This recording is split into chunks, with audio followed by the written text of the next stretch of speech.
I'm going to give you an opportunity to go ahead and do those problems, but I'm going to show you how to do them by listing, in some cases, the problems with alternative data. So like I do in most chapters, I created a template and resolve these problems using Excel. And I will walk through the formulas as on some of these problems. And I really want us to understand how we apply some of the concepts in Chapter 6 to solving some of these problems, to kind of reinforce them. So first one we're going to look at is found at the end of Chapter 6. And we're going to look at number 37. That's found on page 6-54. Again, I'm using alternative data here. So the data that's given in the problem may not match in all of the problems that we talk about, may not match the data that's given in the text. And that's by design, so that you have an opportunity to go ahead and do the problems yourself using the data in the text. All right, so let's look at 37. Kelly, a self-employed tax attorney whose primary practice involves tax planning. During the year, she attended a 3-day seminar regarding new changes to the tax law. She incurred the following expenses, and they list lodging, meals, course registration, and transportation. And the first part asks, how much can Kelly deduct?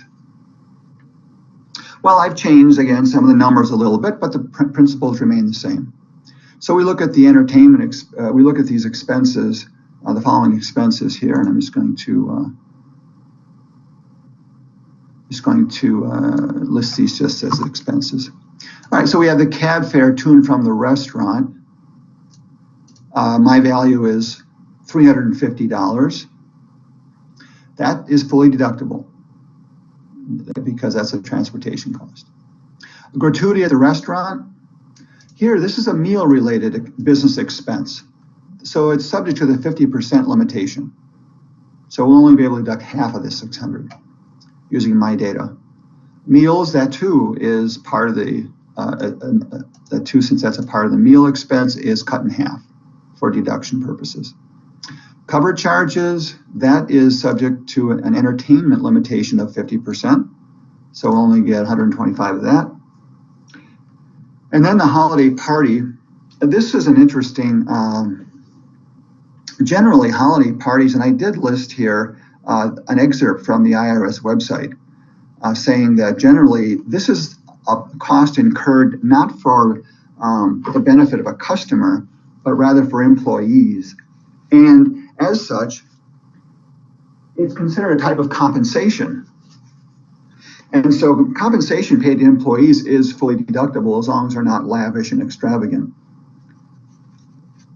So I did deduct the entire $1,500 pursuant to the guidance on the IRS website of $1,500. So Jackie's taxable then expenses, deductible expenses, would be $350, half of $600, half of $4,000, half of $250, and then $1,500 for a total of $4,275 using my data.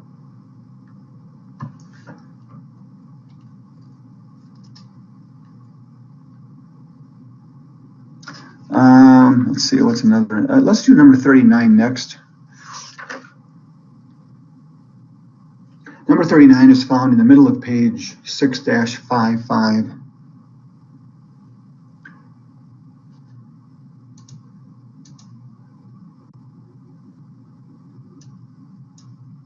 In number 39, David is a college professor who does some consulting work on the side. He uses 25% of his home exclusively for the consulting business.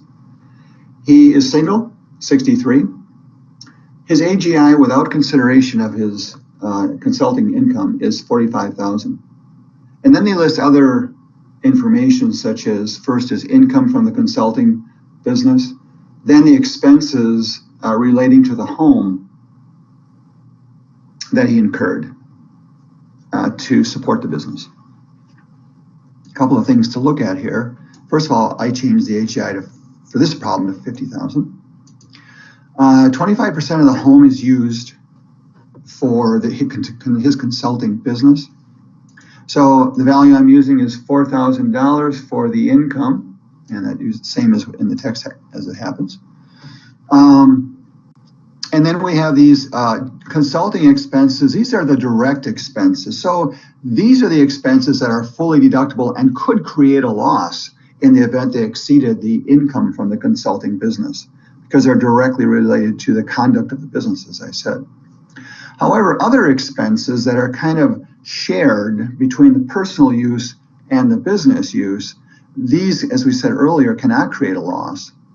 And so we will list these expenses for utilities, interest, maintenance, depreciation in this order, and expense them to the extent that we've consumed, all of the income less the direct expenses. So what do we have available to offset against these expenses? We have $2,500 available because first we've taken the income, we've deducted the direct business expenses. And I'm using the original data here. Let me update this because, oops, sorry about that.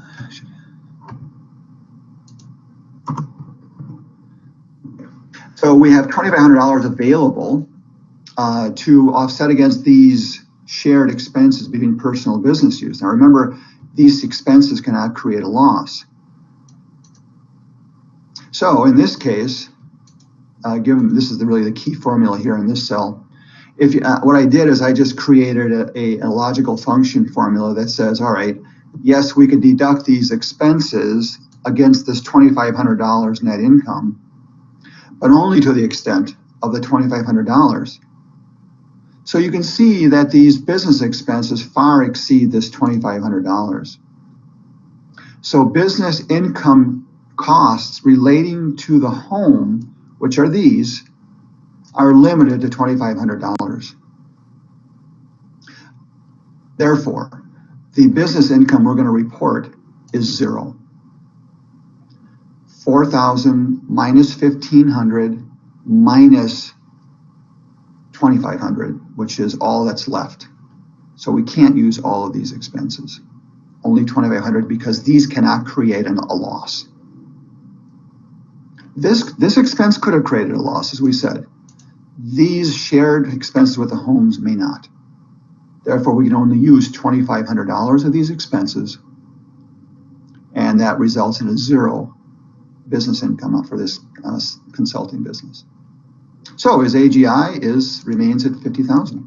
His earned income from his job, and again, the problem in the book says 45, but I've changed that. Any questions on this, please let me know.